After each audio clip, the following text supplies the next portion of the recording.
करेंगे।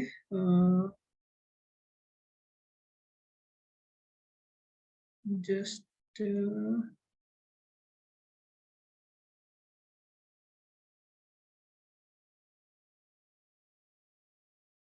तो शुरुआत में हम क्या करेंगे कि हम अपना नाम और आप कौन सी ऑर्गेनाइजेशन से है, वैसा संजय कर सकते हैं क्या? एक बार थोड़ा सा मुझे आइडिया लग जाएगा। और एक एक एक हम शेयर कर सकते हैं कि लास्ट मूवी अगर आपने कोई कौन सी देखी है या लास्ट बुक आपने कौन सी पढ़ी, and we need to take other करने के बाद। तो सबसे पहले तो मैं किसी को इनवाइट कर देता हूँ। You can start from Ajay भाई, आपसे शुरू करते हैं। We are going to share the three things: name, organisation name, और लास्ट मूवी या लास्ट बुक। लास्ट मूवी और एक क्या था? या तो लास्ट मूवी आपने कोई देखी हो या लास्ट बुक कोई पढ़ी हो तो। अच्छा, ओके ओके, फाइन। मेरा नाम अजय है। Good evening to everyone. मैं झारखंड से बिलोंग करता हूँ और प्रतिज्ञा नाम की एक संस्था से जुड़ा हुआ हूँ। मैं लास्ट मूवी अभी रिसेंटली देख करके आया हूँ, फास्ट एक्स। काफी बढ़िया है, एक्शन मूवी है, कार्स वार्स का रेसिंग है। जिनको भी पसंद है जरूर देख सकते हैं। थैंक्स। मैं टैग कर देता हूँ राहुल को। थैंक्स अजय। तो एक मिनट। हाय हाय, मेरा नाम राहुल है।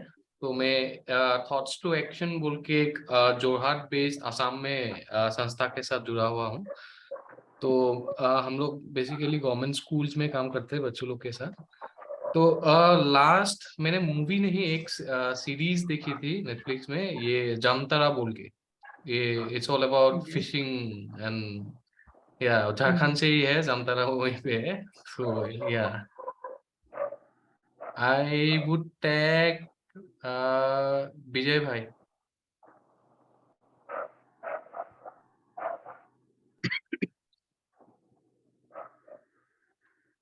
विजय भाई आप म्यूट पे हो। सॉरी, विजय भारती विजय है। भाई के और दिल की आवाज सुन रहे हैं, सुनाई दे रही है हमें।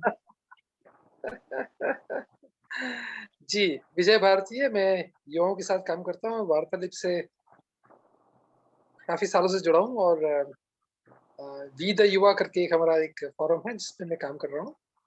और अभी लास्ट जो फिल्म देखी मैंने, बहुत इंटरेस्टिंग, काफी साल पहले एक फिल्म रिलीज हुई थी, मुक्केबाज, वो देखा मैंने। तो मैं प्रदीप घोष को टैग करता हूँ। मुझे मालूम था ये इधर ही आ रहा है विजय भाई। ओके, नमस्कार दोस्तों, मेरा नाम प्रदीप घोष है। मैं मध्य प्रदेश भोपाल से हूँ और ओएसिस सोशल इनोवेशंस लैबोरेटरी के साथ जुड़ा हुआ हूँ। और मैं अभी लास्ट मूवी मैंने कंप्लीट नहीं किया, अभी देख रहा हूँ मैं रॉकेटरी, नंबी नारायण की जो रॉकेटरी मूवी है ना, महादेवन की एक्टिंग की हुई, वो मैं देख रहा हूँ अभी। तो स्टिल इन द प्रोसेस, आधा हुआ है आधा बाकी है। Okay, home should I tag? ये एपीयू कौन है? एपीयू विवेकानंद जी, आप बोल please.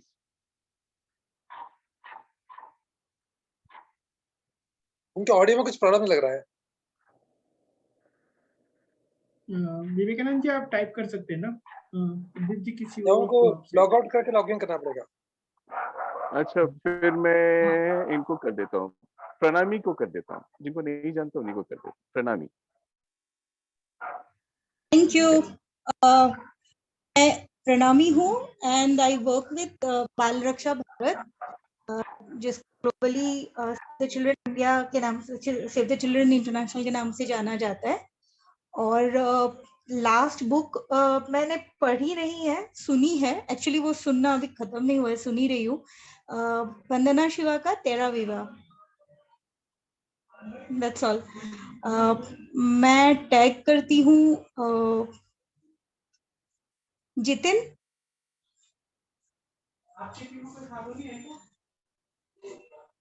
Jitin, are you there? Jitin James.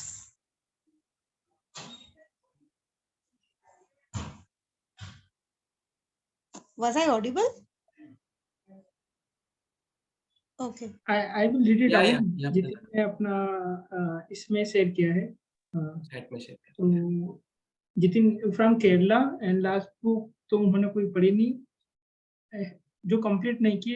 It is Nishabdha Sancharangal by Benyamin. ये तो बुक पढ़ना पड़ेगी, नाम ही इतना It's मलयालम. खतरनाक है. Okay, thank you Jitin. And we can take Anshula.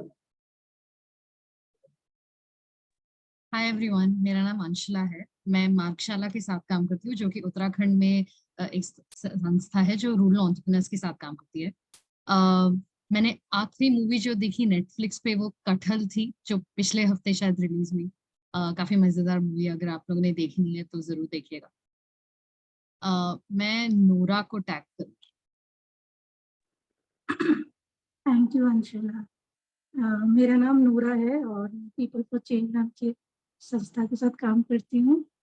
और जो पिछली वेब सीरीज जो मैंने देखी है वो है सास बहू और क्लेमिंग.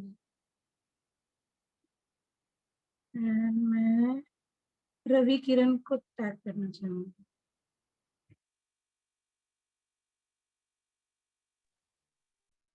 सभी को नमस्ते. मेरा नाम रवि है और मैं जरा फाउंडेशन एक संस्था उसका काम करता हूँ मैं.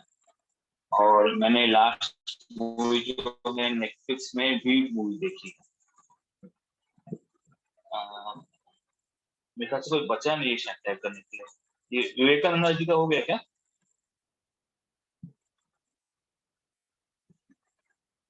ये विवेक इज टाइपिंग. हेलो,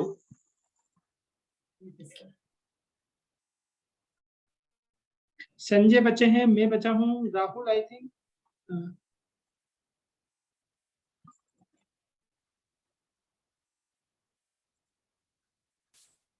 विवेकानंदा लबाने, इनका शायद बाकी है मुझे लगता है. Hello, my name is Vivekanand. I'm from Maharashtra. I'm pursuing MA Development Study in Azimut University, Bangalore, and I watched last movie in the Kerala Story.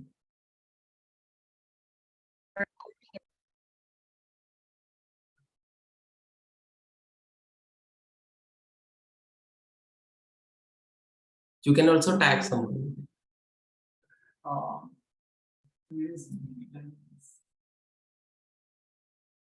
I think हम दोनों ही बचा है ना नागेश? नागेश आपका आवाज म्यूट. मैं कह रहा था आप शेयर करिए. हाँ. So my name is Sanjay. I'm from Kerala and working with Community Youth Collective and Varta Leap from last 6 months. So I think the last movie I was seeing, I was seeing it for the second time. It was Cello Show. It's a Gujarati movie. And the last book also I would like to share. I was reading Sapien. Yeah. Nagesh ji. Okay. Thank you Sanjay and thank you everyone. तो मेरा नाम नागेश्वर पांचाल है और हमारी संस्था का नाम मेरा गांव मेरी दुनिया है. और अभी हम मध्य प्रदेश में काम कर रहे हैं. जो लास्ट बुक में पढ़ रहा हूँ वो है नगर वधु अखबार नहीं पढ़ती, ये उसका नाम है. और विवेकानंद जी ने अजीज प्रेमजी यूनिवर्सिटी से. ठीक है, तो वी कैन स्टार्ट. थोड़ा सा हम एक मतलब जो इनविटेशन है मतलब वो ये है कि थोड़ा सा हम एक्टिव रहेंगे. और अभी शुरुआत में हम एक इस चीज के बारे में बात करेंगे केवल कि अगर 2 या 3 लोग शेयर कर सके और बाकी लोग अपने लिए लिख सके कि कोई एक चीज है जिसमें वो चाहते हैं कि जो टीम है या जो उनकी कोर टीम है या ग्राउंड टीम है या फाउंडर्स है वो ओनरशिप ले. तो कोई एक एरिया वैसा स्पेसिफिक एरिया अगर होगा तो काफी अच्छा रहेगा। तो उसके बारे में हम अभी 30 सेकेंड तक सोचेंगे, मतलब अगर सब लोगों को याद तो होगा ही स्पेसिफिक, क्योंकि लगातार काम करते हैं डीप में। तो लेकिन हम कोशिश करेंगे एक एरिया या कोई एक स्पेसिफिक चीज जो आप चाहते हो कि आपकी टीम के लोग, आपके ग्राउंड के लोग या anyone associated with the organisation उसकी ओनरशिप ले।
ठीक है, ओके। तो कोई भी शेयर कर सकता है, तो हम 2 या 3 आवाज सुनेंगे।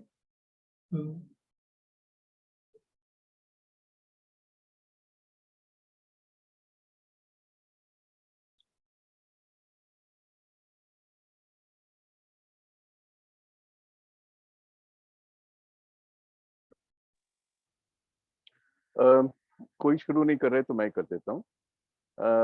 Thank you Pradeep ji for taking ownership. बाकी सब लोग लिख तो ले। अच्छा, बाकी सब लोग लिख रहे हैं क्या? हाँ, मैंने बोला लिख लें, लिख भी रहे होंगे, लेकिन आप शुरू मतलब do we need to write or speak up? You just need to speak up, क्योंकि सारे लोग शेयर नहीं कर पाएंगे टाइम की वजह से। तो मैंने कहा जो लिखना चाहते हैं लिख भी सकते हैं।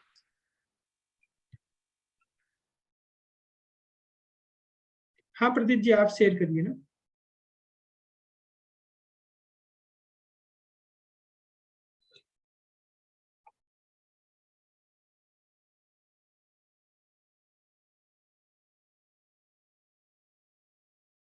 चले गए क्या? हेलो, सुन पा रहे हैं क्या प्रदीप जी आप?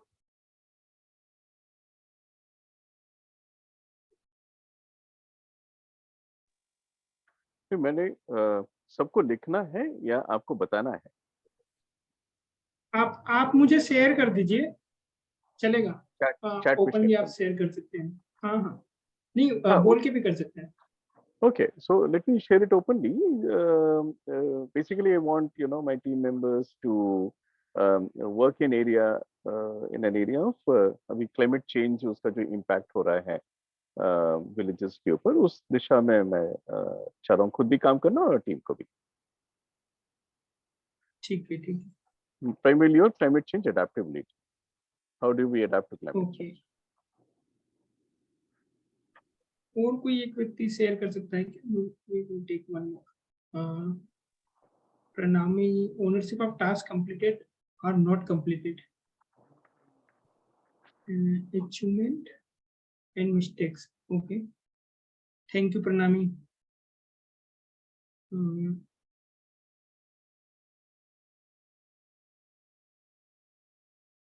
ठीक है, मैं थोड़ा सा हम शेयर करेंगे कि ओनरशिप के बारे में हम आए कैसे, मतलब कैसे।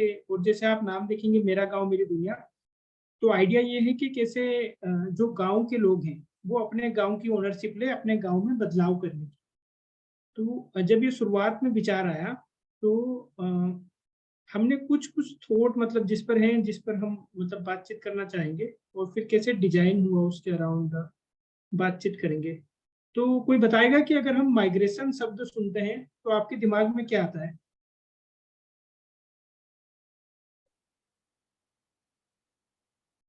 अनम्यूट करके बोल सकते हैं ना। माइग्रेशन शब्द सुनते ही दिमाग में क्या आता है?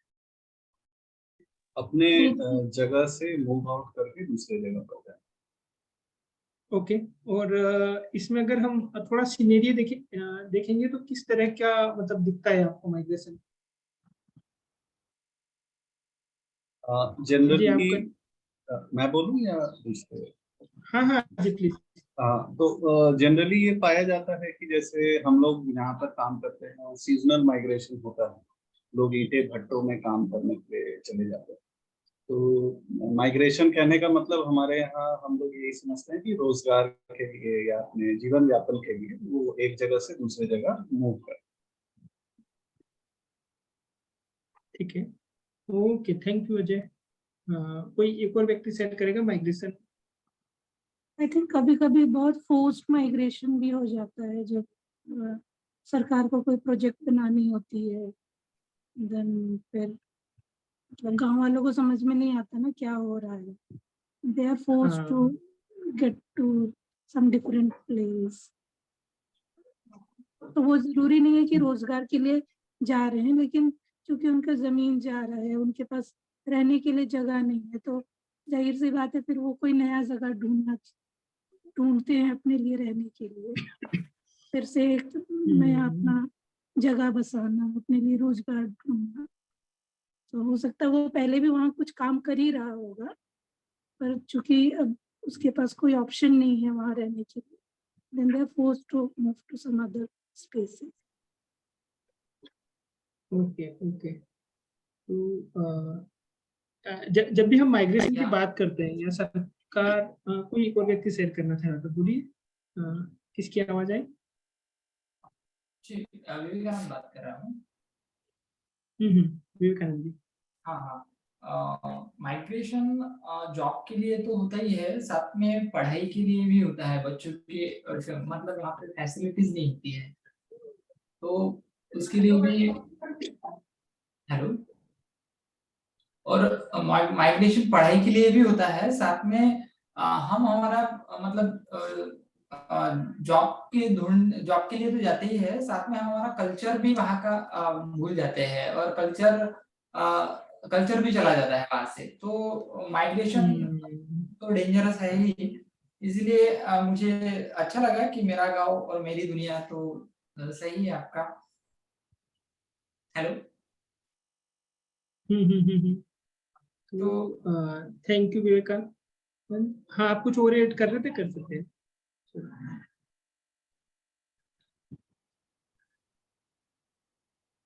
फिर आवाज चली गई शायद।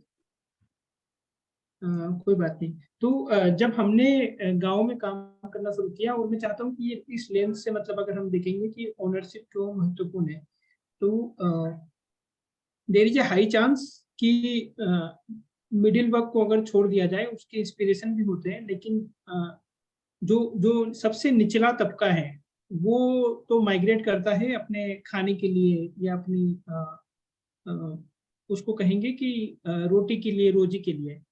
लेकिन जो गांव के साथ या किसी भी कम्युनिटी के साथ सबसे बड़ा चैलेंज है कि जिस तबके को सबसे ज्यादा मिला है, मतलब जो in terms of academic qualification, in terms of skill सबसे अच्छा है, उसके माइग्रेट करने के चांसेस बहुत ज्यादा हैं as compare to middle class और लोअर मिडिल क्लास। क्योंकि उस गांव का या उस शहर का जो सबसे बेस्ट व्यक्ति होगा इन टर्म्स ऑफ क्रीम के, जिसके पास क्षमता होगी कुछ काम करने की, वो उस जगह पर कभी नहीं पाया जाएगा। वो उस जगह की ओनरशिप छोड़ के कहीं दूसरी जगह चला जाता है। और ये केवल गांव के लिए मतलब लागू नहीं है, ये आप अपने किसी भी शहर में देख लीजिए।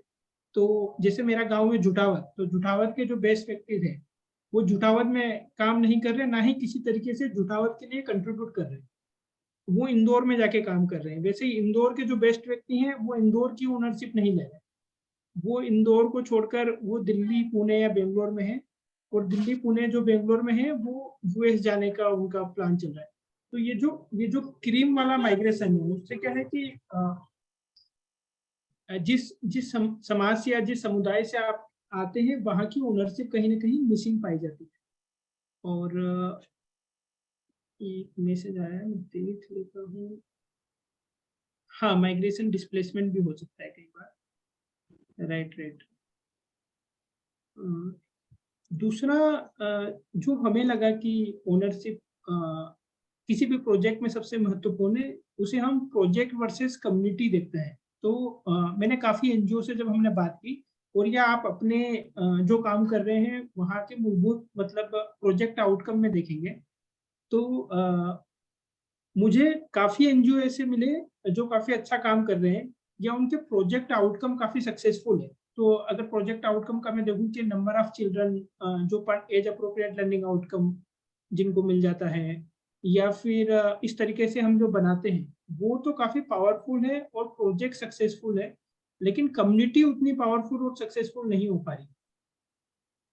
तो क्या वो ओनरशिप एनजीओ के हाथ में है या वो ओनरशिप कम्युनिटी के हाथ में है? तो ये सवाल हमारे पास एक आया था।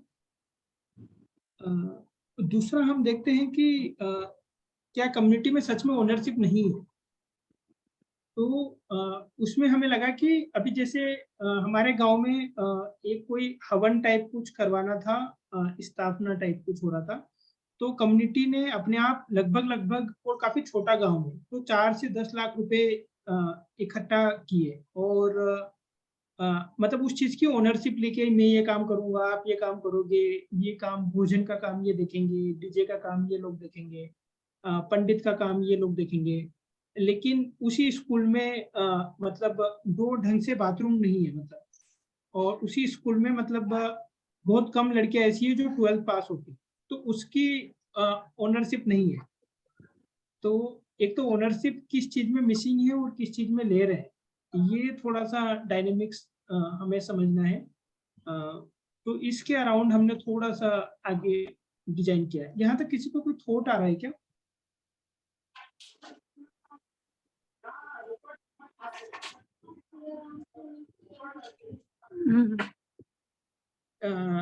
नूरा, रवि, प्रणामी, आप कोई ऐड करना चाहते हैं कुछ चीज?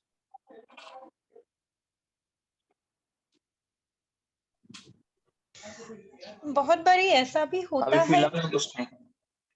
सॉरी, समवन कोई और बता रहा है? हाँ, मैं नहीं बोल रहा था कि आप अभी कंटिन्यू करिए। अभी तो फिलहाल कुछ ऐड नहीं करना है। Thank you. ठीक है रवि, ओके। हाँ, प्रणामी, आप शेयर कर रहे थे। हाँ, मैं ये भी सोचती हूँ, क्योंकि हम जब कम्युनिटी में जाते हैं, हम एक कुछ धारणा अपने मन में लेके जाते हैं, और हम सोचते हैं कि ये जगह जाके वहाँ करना पड़ेगा, और फिर हम ये भी सोचते हैं कि उनको कुछ पता नहीं है कम्युनिटी को, और हम जो है उनको ज्ञान दे देंगे बहुत सारा, और हम जब ज्ञान देंगे तभी वो ज्ञान, उनकी जो है ज्ञान वृद्धि हो पाएगी, और हम जो है उनको पूरा ट्रांसफॉर्म कर देंगे, और उसी के हिसाब से हम चेंज भी बनाते हैं। तो वो एक थोड़ा सा वर्सेस वाला चीज जो है वो मुझे लगता है कि वो काफी रैम्पेंट हो जाता है। और एक चीज इसमें ये भी है, इसमें काफी कुछ हमारा जो फाइनेंशियल स्टेटस है वो भी उसके लिए रिस्पॉन्सिबल होता है। Financial status in the sense, जब हम जैसे कोई हम लोग जो एनजीओ होते हैं, जो हम लोग ग्रांट टू ग्रांट सर्वाइव करते हैं, हम फंड्स पे सर्वाइव करते हैं, और जैसे डोनर्स आते हैं जिनके पास हम प्रपोजल्स लेके जाते हैं, तो वो प्रपोजल्स वो देखेंगे ही नहीं अगर उसमें कोई थ्योरी ऑफ चेंज नहीं होगी तो। और वो थ्योरी ऑफ चेंज के लिए हमको ये पूरा कहानी जो है इसको बनाना पड़ता है, और ये बहुत ज्यादा होता है जहाँ पे CSR डोनर्स होते हैं। तो आई थिंक ये चीज जो है हमारी डिस्टेंस को और ज्यादा बढ़ा रही है और बढ़ाएगी भी हमें।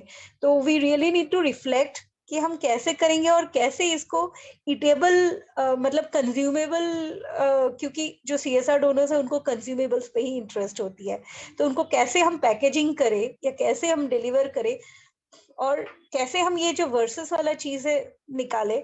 सो I think that's very crucial. या काफी इम्पोर्टेंट आपने कही है कि कई बार हम काम करने जाते हैं, जिस सिस्टम को बदलना हम चाहते हैं, हमारा काम करने का तरीका वही सिस्टम बन जाता है, मतलब उसी तरीके से हम काम करने लग जाते हैं। और हम चाहते थे कि कम्युनिटी सरवाइव करे, लेकिन हमारा सर्वाइवल ज्यादा महत्वपूर्ण हो जाता है एज कम्पेयर टू कम्युनिटी के बदलाव से। तो वो भी काफी चीजें आएगी। तो हमने जो देखा, मतलब जब शुरुआत हम करने गए थे, तो आइडिया ये था कि कैसे गांव के युवा अपने गांव में ट्रांसफॉर्मेशन लेकर आए, कुछ बदलाव लेकर आए और उसकी ओनरशिप लें। हमने कुछ प्रोग्राम किए, कुछ युवा तैयार भी हो गए कि हम ओनरशिप लेना चाहते हैं, हम कुछ बदलाव करना चाहते हैं। लेकिन जो दूसरी हमें सबसे बड़ी प्रॉब्लम आई कि वो स्किल नहीं थी और वो कॉन्फिडेंस नहीं आ पा रहा था लोगों में। तो हमने जो थ्योरी बनाई कि हम किस तरीके से काम करेंगे, वो कुछ इस तरीके से दिखती है। और आप अपने अपने प्रोग्राम से रिलेट कर सकते हैं कि वो कहाँ पर मैच खा रही है और क्यों इस तरीके का हमने डिजाइन किया है। तो आप देख रहे होंगे हमने ओनरशिप बिल्ड करने के लिए कभी ये नहीं कहा कि शुरुआत में, क्योंकि लोग ओनरशिप लेते हैं लेकिन उनके पास स्किल नहीं होती है वो काम को करने की, और जैसे स्किल नहीं होती है तो फिर फ्रस्ट्रेशन आना शुरू हो जाता है। तो हमने क्या किया, इसको 3 फोल्ड मॉडल में बिल्ड किया। तो वी स्टार्टेड वर्किंग विथ कि हम जो शायद चेंज रूम वगैरह में भी होता है, लेकिन हम उसको ऐसे देखते हैं कि हर एक प्रोजेक्ट के अंदर क्या इनर ट्रांसफॉर्मेशन को लेकर जगह है या नहीं। तो व्यक्तिगत बदलाव बहुत जरूरी है, तो उसके एलिमेंट हमने डाला और फिर वो स्कोप दिया जहां पर वो छोटी छोटी चीजों का, जहां पर ओनरशिप ले सके और उसमें कम स्किल्स की आवश्यकता हो। तो एक्सपीरियंसिंग द ओनरशिप वाला जो हमें कंपोनेंट है वो प्रोजेक्ट में बढ़ाने की मुझे लग रहा है कि, और उसको बाय डिजाइन डालने की काफी जरूरत है कि कोई ना कोई कंपोनेंट आपके प्रोजेक्ट में ऐसा जरूर होना चाहिए जहां पर वो ओनरशिप को एक्सपीरियंस कर सके और वो खुद लीड ले सकें और उसको सफल बनाकर बता सके कि हाँ यार मैंने ये लिया था। तो हमारा होता है कि हर एक प्रोजेक्ट के अंदर इनर ट्रांसफॉर्मेशन एक होता है, फिर हम देखते हैं कि small step for social change, कि कोई एक छोटी सी बदलाव जो वो अपने गांव में अपने एरिया में लाना चाहता है वो करे, और उस बदलाव के दौरान हम उसकी कैपेसिटी बिल्ड करते हैं एक बड़े बदलाव को लेकर। क्योंकि आप जब भी गांव में या लोकल कम्युनिटी के साथ काम करेंगे तो बहुत स्किल को लेकर थोड़ा सा समस्या आएगी आपको शुरुआत में, कि उतने स्किल्ड लोग मिलना थोड़ा मुश्किल हो जाएंगे। और अगर आप बाहर से लोग लाएंगे, मतलब जो उस कम्युनिटी से नहीं है, तो वो लोकल आइडियल्स और वो लोकल ओनरशिप बिल्ड करने के बीच में फिर एक वो पैराडॉक्स होगा कि वर्सेस वाला कंडीशन आएगा कि दिल्ली से कोई व्यक्ति आया है तो वो बदलाव कर सकता है, लेकिन कोयल बपैया या कोई छोटे छोटे गांव के व्यक्ति हैं तो वो बदलाव नहीं कर सकते। तो हम इसे 3 चीज में देखते हैं। एक, इनर ट्रांसफॉर्मेशन काफी जरूरी है। दूसरा, उसको तैरने के लिए जगह देना जहां पर डूबने की संभावनाएं कम हो और वो खुद तैरना सीखे, और उस दौरान हम उसकी मसल्स बिल्ड करते हैं। जब एक बार उसके अंदर ओनरशिप एज ए वैल्यू और थोड़ा तैरना आ जाता है तो फिर वो कम्युनिटी लेवल के बदलाव को लेकर कमिटमेंट करते हैं। इस मॉडल को लेकर कोई थॉट है क्या किसी के पास? फिर ये होगा कैसे, उस पर हम जा सकते हैं प्रैक्टिकल पॉइंट ऑफ व्यू से किस तरीके से दिखता है? एक चीज मुझे बोलना था इसमें, जब हम लोग कोई जैसे इस टाइप का जो आप करते हो, आइडियली यही सीन होना चाहिए, but what happens is many time हमारे प्रोजेक्ट्स या हम जो करते हैं वो बहुत टाइम लिमिटेड होता है उसका। तो उस उतने टाइम को लेके उसको तैरना सिखाना एंड देन उससे उसको फिर वो समुद्र में फिर जाने के लिए देना, तो वो एक चैलेंज हो सकता है। इनफैक्ट होता है वो एक चैलेंज, जिसके लिए हम एक्सपोर्ट में भी करते हैं या एक्सपोर्ट्स को हम लेते हैं, बाहर से लोगों को बुलाने में हम ज्यादा इंटरेस्ट दिखाते हैं। संजय, कुछ ऐसा कर सकते हैं क्या कि हम इसके बाद अगर 1-to-1 कोई बात करना चाहे तो, क्योंकि उसके लिए क्या होगा कि हमें थोड़ा सा प्रोग्राम समझना होगा कि उस प्रोग्राम में वो एलिमेंट कहाँ पर डाला जा सके कि ओनरशिप बिल्ड हो सके। Definitely you can connect after this. Yeah. थोड़ा हम प्रोग्राम शेयर करेंगे तो आइडिया लग जाएगा, लेकिन मुझे लग रहा है कि उसको समझना पड़ेगा कि जैसे, क्योंकि मेरा गांव मेरी दुनिया की पॉलिसी है कि हम 15 किलोमीटर दूर से व्यक्ति को हायर ही नहीं करते बाय डिफॉल्ट। हमने, क्योंकि ओनरशिप हमारा कोर है, हमने पॉलिसी ही वैसी डिजाइन की है कि इट विल टेक टाइम। हो सकता है कि वो जो 2 साल का काम है वो 3 साल होगा, पर इंटरेस्टिंगली हमें जो मिला है कि local people are doing excellent job as compare to जैसा हम कर रहे थे। शुरुआत में हमें काफी मेहनत लगी, लेकिन जो काम लोकल लोगों ने करके दिखाया वो हमारे एक्सपेक्टेड आउटकम से ज्यादा अच्छा निकला। तो ये भी एक मिथ है, मतलब अगर हम सही एनर्जी मतलब इन्वेस्ट करें तो लोग, लेकिन वो है कि थोड़ा तेज सीमा उसकी बढ़ानी पड़ती है। और भी किसी का कोई थॉट है क्या? क्योंकि हमारे पास 15 मिनट है तो शायद हम मोरल डेवलपमेंट थ्योरी तक पहुंच पाएंगे, नहीं पहुंच पाएंगे, लेकिन जितना कर सकते हैं कर।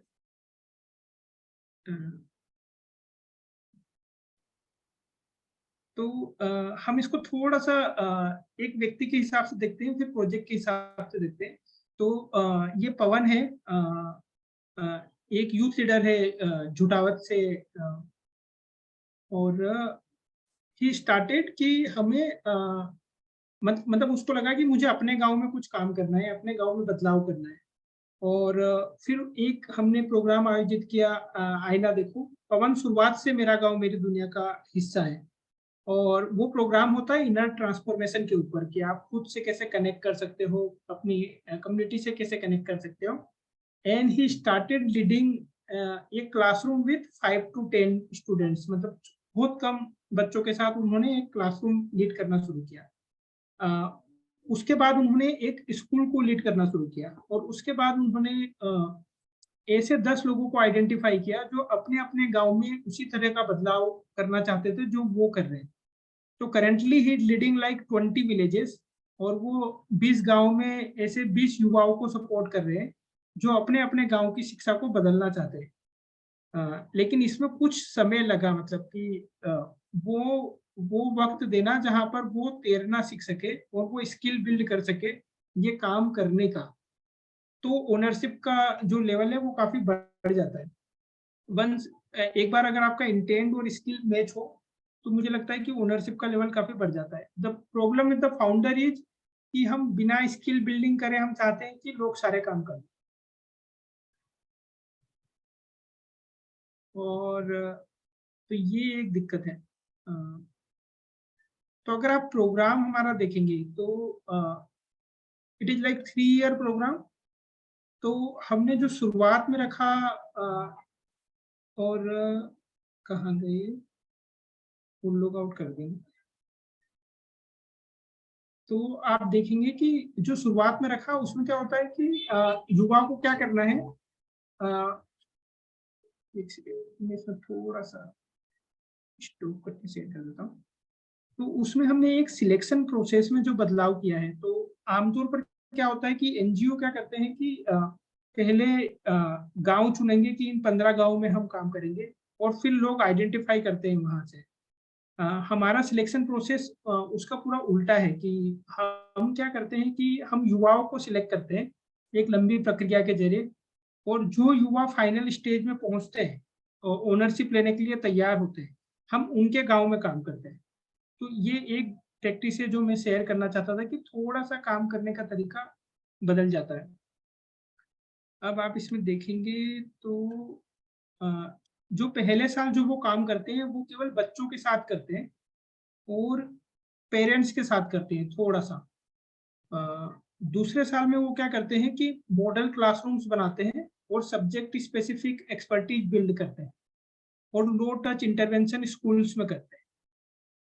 उसके बाद वो तीसरे साल में पूरे स्कूल को बदलने के लिए तैयारी करते हैं। तो हम कभी भी ये नहीं कहते कि आपको ओनरशिप लेना है स्कूल ट्रांसफॉर्मेशन की, एजुकेशन ट्रांसफॉर्मेशन की इन द विलेज, पर भी स्टार्टेड विद के आप 10 बच्चों का उनको पढ़ाना और शिक्षा को लेकर अपनी समझ और उतना कॉन्फिडेंस विकसित करना कि आप शिक्षा में बदलाव ला सकते हो, उसे हम उस तरीके से देखते हैं।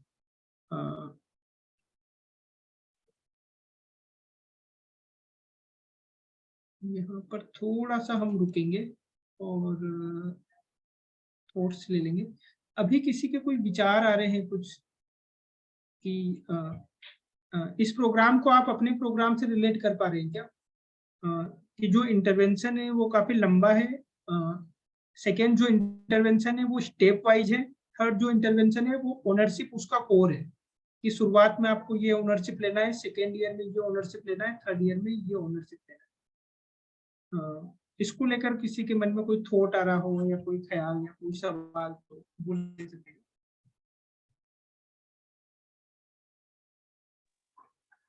नागेश, हम आपका पूरा अप्रोच एक बार शायद सुन लेंगे तो ज्यादा अच्छा रहेगा, क्योंकि हमारे भी कुछ एक्सपेरिमेंट्स रहे हैं, सभी के, इनफैक्ट सिर्फ मेरे नहीं, सभी के एक्सपेरिमेंट्स कुछ कुछ रहे हैं, कुछ कुछ सक्सेसफुल रहे हैं, कुछ फेलियर भी रहे हैं। तो आपका एक बार शायद पूरा शेयर होने के बाद ही वो ज्यादा थॉट्स जो हैं और क्रिस्टल क्लियर हो जाएंगी। ओके, मुझे ऐसा लगता है। एक्चुअली प्रोग्राम के बारे में मैंने थोड़ा सा कम यहाँ पर मैंने सोचा था शेयर करेंगे, पर I will share the programme with you.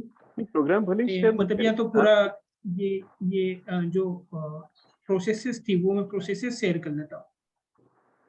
तो दूसरा जो हम मैंने आपको एक दो टूल बताया। पहला टूल कि ये हम उन युवाओं के साथ काम करते हैं जो ओनरशिप लेने को तैयार है या अपने गांव को बदलने के लिए तैयार है। It is the selection process से ही ओनरशिप हमारा कोर होता है। हम एरिया नहीं चुनते, हम यूथ को चुनते हैं। दूसरा ये है कि जो ओनरशिप का लेवल है और स्किल है वो दोनों मैच होना बहुत जरूरी है। वैसा ना हो कि हम जो ओनरशिप जिस चीज में उसकी एक्सेप्ट मतलब एक्सपेक्टेशन हमारी है और जो स्किल है उसके लिए हम काम ही नहीं कर रहे हैं या वो माहौल नहीं दे रहे हैं कि वो स्किल्स बिल्ड हो। जो तीसरी चीज है मैं शेयर करना चाहूंगा कि सोशल कैपिटल क्रेडिट एक है कि ए लॉस्ट करेंसी उसको हम बोलते हैं, तो उसको हम रिवाइव करने की कोशिश कर रहे हैं। तो अगर कोई भी व्यक्ति अपने गांव की किसी चीज की ओनरशिप लेता है तो हम उसको विजुअल चीज में दिखाते हैं कि उसने इतने पॉइंट्स अर्न किए हैं और वो उन पॉइंट्स के जरिए अपने गांव में बदलाव ला सकता है। तो इसको बहुत सामान्य तरीके से देखेंगे कि मान लीजिए कि ये युवा जो सिलेक्ट होते हैं वो गांव के सारे स्टेक होल्डर्स के साथ ये काम करने की कोशिश करते हैं कि कैसे गांव के सारे स्टेक होल्डर्स कुछ सोशल कैपिटल क्रेडिट अर्न कर सके और उसको फिर रिडीम कर सके। तो हम इसको एक सिंपल पॉइंट ऑफ से देखेंगे और वो मॉरल डेवलपमेंट में एक लेवल पर आता है कि मान लीजिए कि एक गांव है जहां पर कोई पेरेंट्स पीटीएम में आ ही नहीं रहे हैं, गवर्नमेंट स्कूल्स में पेरेंट्स। तो हम क्या करते हैं कि हम पेरेंट्स के पास एक मॉडल लेकर जाते हैं, हमारे प्रोग्राम के कुछ हिस्सों को इसमें डिवाइड कर देते हैं। जैसे मान लीजिए हमारे प्रोग्राम में है कि लाइब्रेरी हम गांव में बनाएंगे, हमारे प्रोग्राम में है कि हम गणित की एक किट या टीचर ट्रेनिंग करेंगे युवाओं की, या मतलब शिक्षकों की टीचर ट्रेनिंग करेंगे या युवाओं की कैपेसिटी बिल्डिंग करेंगे, ये प्रोग्राम का हिस्सा है। तो हम उसको थोड़ा सा ओनरशिप के हिसाब से डिवाइड कर देते हैं। तो मान लीजिए कि एक गांव में 50 पेरेंट्स है और वो 50 पेरेंट्स जब मिलकर या वो युवा मिलकर गांव की शिक्षा के लिए कुछ काम करेंगे तो हम उसके जब उनके अकाउंट में वो सोशल कैपिटल क्रेडिट की समझ होगी कि हाँ यार ये हमने अच्छा काम किया है, तो उनके एवज में हम उन्हें उसी एवज में वो अपना जो रिडीम है वो कर सकते हैं। एक अच्छा काम करने पर उनके अकाउंट में एक अर्निंग मनी आती है, उसको हम मनी नहीं कहते हैं, पॉइंट्स है, और उसको वो रिडीम कर सकते हैं किसी भी सोशल चीजों से। तो अगर पेरेंट्स लगातार 3 पीटीएम में आए हैं और उन्होंने स्कूल का जो दिया हुआ काम था या 2-2 घंटे स्कूल का पुताई हो गया या स्कूल की बाउंड्री वॉल बनाना हो गया, वो जो भी काम करते हैं उसको हम विजुअल रिप्रेजेंट करते हैं और उसके बदले में वो किताबें बच्चों के लिए या स्टेशनरी के बच्चों के लिए अर्न कर सकते हैं। आइडिया ये है कि कलेक्टिव ओनरशिप उनको दिखने लग जाए कि उन्होंने ये किया, और वो दिखाने का सबसे अच्छा तरीका है कि कुछ विजुअल रिप्रेजेंटेशन हमारे पास हो कि उन्होंने इतना कलेक्टिव ओनरशिप अर्न किया है। तो इसको हम सोशल कैपिटल क्रेडिट कहते हैं।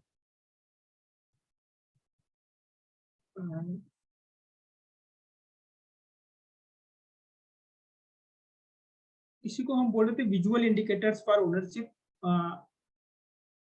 हम अभी 2 मिनट का समय लेंगे और आप सोचेंगे कि मतलब अगर आप सब लोग सोच सकते हैं कि आपके प्रोग्राम में ऐसे कौन से इंडिकेटर हैं जिसे आप सोशल कैपिटल क्रेडिट के रूप में इस्तेमाल कर सकते हैं कि अगर कोई भी व्यक्ति किसी चीज की ओनरशिप लेगा या कुछ काम समाज के लिए अच्छा करेगा तो हम उसको विजुअल रूप में दिखा सके? क्या कोई ऐसा तरीका आप मतलब आपके प्रोग्राम में ये कहाँ पर आप फिट कर सकते हैं, ये एक कंसेप्ट जो है उसके बारे में हम थोड़ा सा सोचेंगे। अगर आपको कुछ लग रहा हो कि हाँ मेरे प्रोग्राम में ये फिट हो सकता है तो आप शेयर भी कर सकते हैं।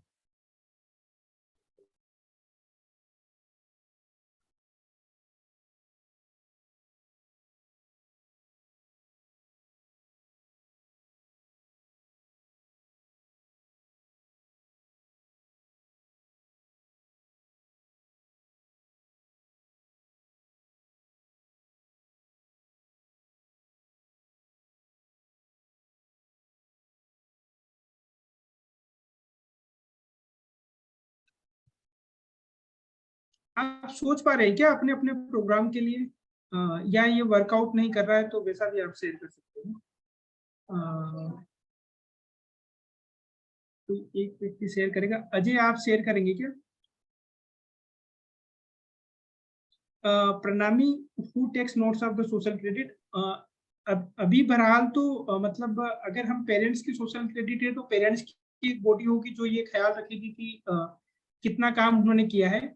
लेकिन जो यूथ हमारी तरफ से होता है उसके पास सारा डाटा होता है। वो मैं आपको दिखा सकता हूँ कि वो डाटा किस तरीके से काम करता है।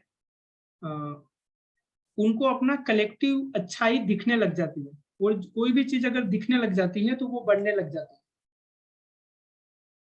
वैसा, क्योंकि वो महसूस करने लग जाते हैं उसको। विजुअल आंखें काफी ज्यादा काम करती है।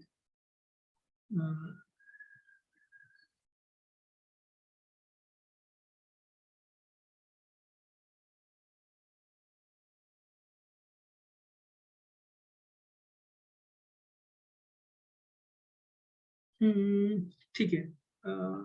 तो हम लास्ट वाली चीज पर जाएंगे थोड़ा सा। जो हमने हमारे युवाओं के साथ और पेरेंट्स के साथ किया है वो मैं एक बार शेयर कर देता हूँ।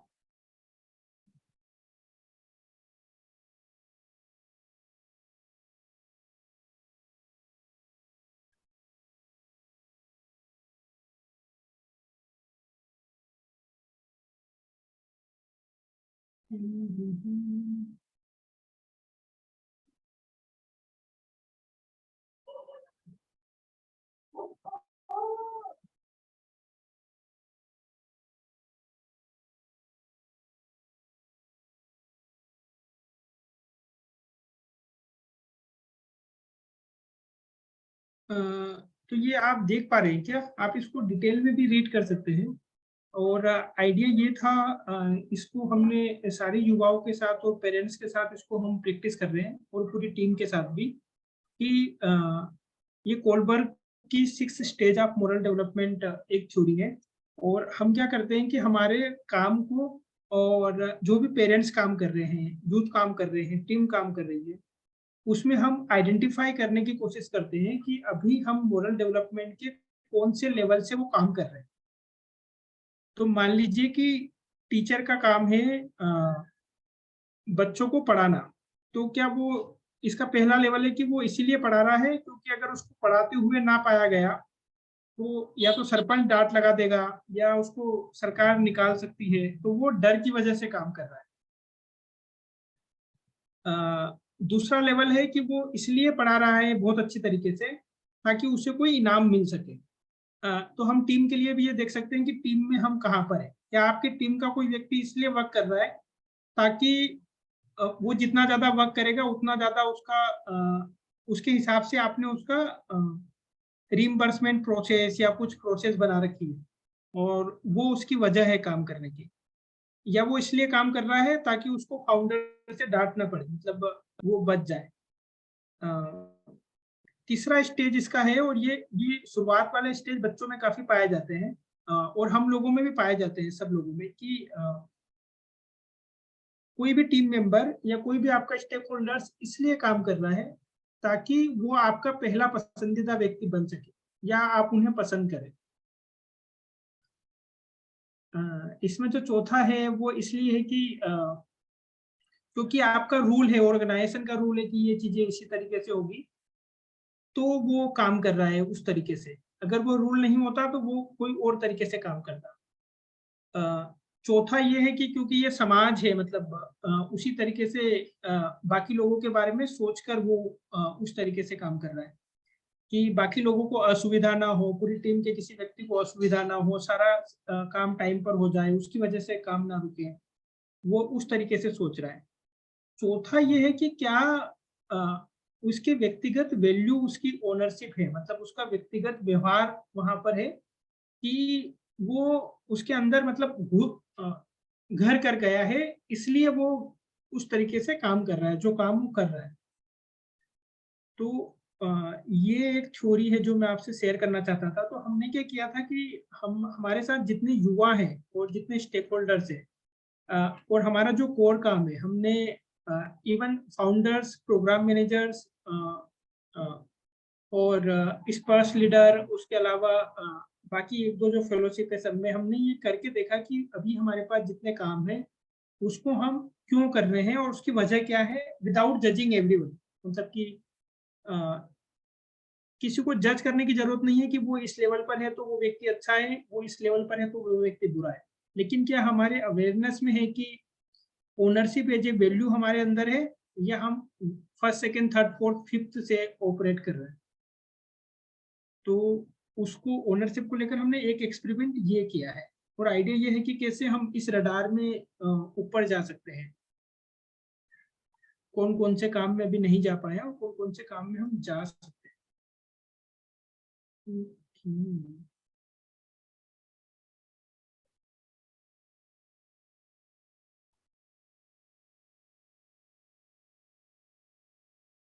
ठीक है। संजय, मेरी तरफ से मतलब यही 4-5 चीजें थी जो मैं शेयर करना चाहता था। अब अगर कोई सवाल हो तो वो ले सकते हैं, 4-5 मिनट, जैसा भी लोगों को लगता है, या लोग अपना एक्सपीरियंस भी शेयर कर सकते हैं कि उन्हें अभी क्या लग रहा है और वो अपने प्रोग्राम में कैसे देख रहे हैं इस चीज को।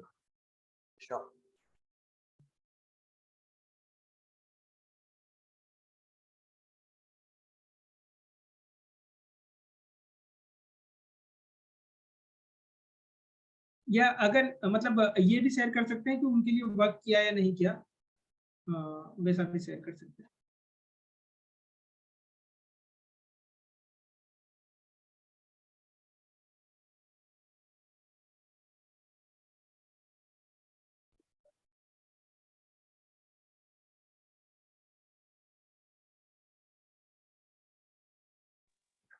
नागेश, मेरा एक छोटा सा सवाल था कि आप जैसे आपने कहा कि कुछ युवाओं को जो आप चुनते हैं और फिर उनके साथ आप काम करते हैं, तो जो युवा चुने नहीं जाते हैं, जिनको आप रिजेक्ट कर देते हैं, एक तो वो परसेंटेज क्या है जितने युवा आपसे जुड़ते हैं उनमें से कितने रिजेक्ट होते हैं, और दूसरा ये कि उनके साथ क्या होता है, मतलब वो क्या वैसे ही छोड़ दी जाती है, आप उनके साथ कुछ और काम करते हैं? काफी अच्छा सवाल है प्रदीप जी। तो उसमें जैसे नूरा बता रही थी कि फाइनेंस एक है स्ट्रेंथ। तो जैसे अभी किसी प्रोग्राम के लिए मान लीजिए अगर 200-300 युवा अगर अप्लाई करते हैं, तो ये लॉन्ग टर्म कमिटमेंट वाले प्रोग्राम के लिए उसमें से मतलब 5% से भी कम लोग फाइनल स्टेज में चुने जाते हैं। फिर क्या होता है कि जो बाकी लोग हैं, हम उनके साथ लो टच प्रोग्राम शुरू करते हैं ताकि वो माहौल सारे गांव में बन पाए। लेकिन जो प्रोग्राम लीड करते हैं, जो लंबा प्रोग्राम जो लीड करते हैं 4-5 साल का, वो परसेंटेज काफी कम होता है। अभी तो वैसा है।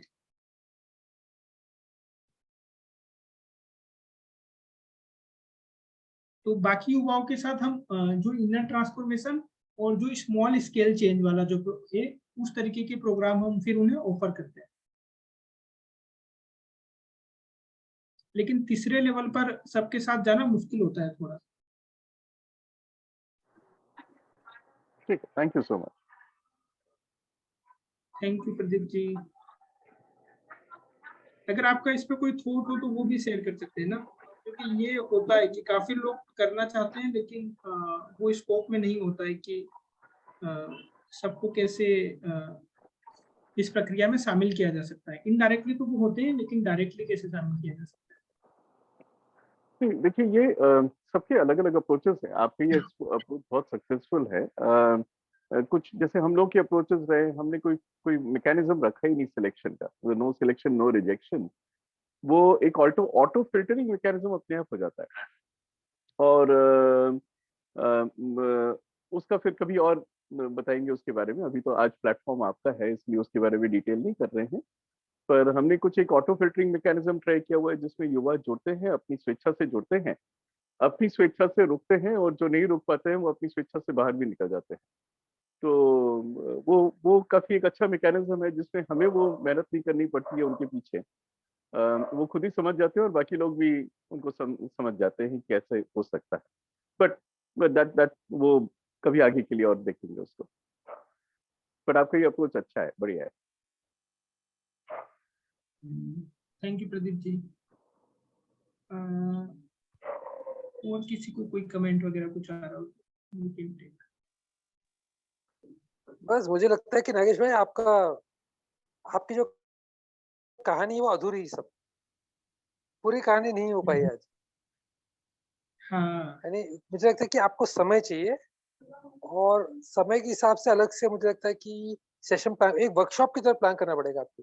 ये टॉक की तरह काम नहीं करता है। आपका पूरा जो मेथड है वो वर्कशॉप मेथड है, इसलिए मुझे लगता है कि पूरा डिजाइन को अलग तरीके से सोचना पड़ेगा, क्योंकि इतनी चीजें सीखने को है हर प्रक्रिया में, हर स्टेजेस में। तो मुझे लगता है कि अगर वो उसको अलग से एक डिजाइन करें प्रोग्राम को, और प्रत्यक्ष आपके वहां आके देखना ही अपने आप में मुझे लगता है कि सीखने की प्रक्रिया में बहुत महत्वपूर्ण है। जो भी व्यक्ति अगर वहां आपके फील्ड विजिट में आता है, आपके साथ वहां चीजों को देखेगा, तब थोड़ी ज्यादा समझ में आती चीजों को। ये मुझे लगता है, क्योंकि हमारे वार्तालाप पे कई लोग हैं जो इस चीज को और गहराई से शायद समझना चाहेंगे। गुलनार है हमारे गुजरात से, जो काम कर रही हैं, ओनरशिप को लेकर भी उनकी भी चिंताएं होंगी, और भी कई लोग हैं।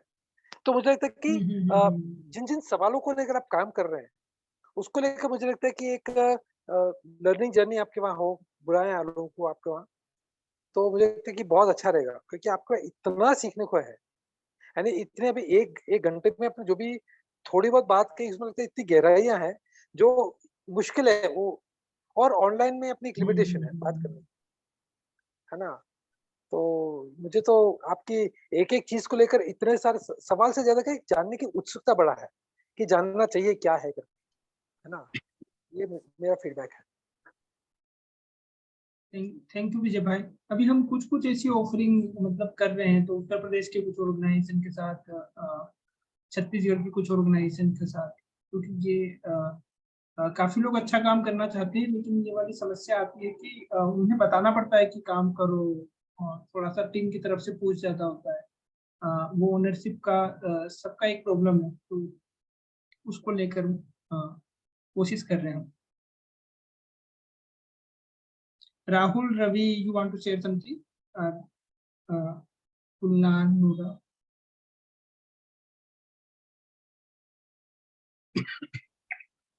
यस, सेशन बहुत अच्छा लगा आपका, मतलब बहुत कुछ सीखने को मिला है।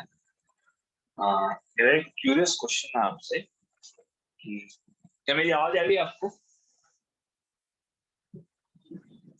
हेलो, आ रही आ रही हो से आपने बताया कि आप टूटावत गांव से हैं, तो अभी जो आपके दोस्त है उस गांव के, तो वो लोग क्या कर रहे हैं अभी?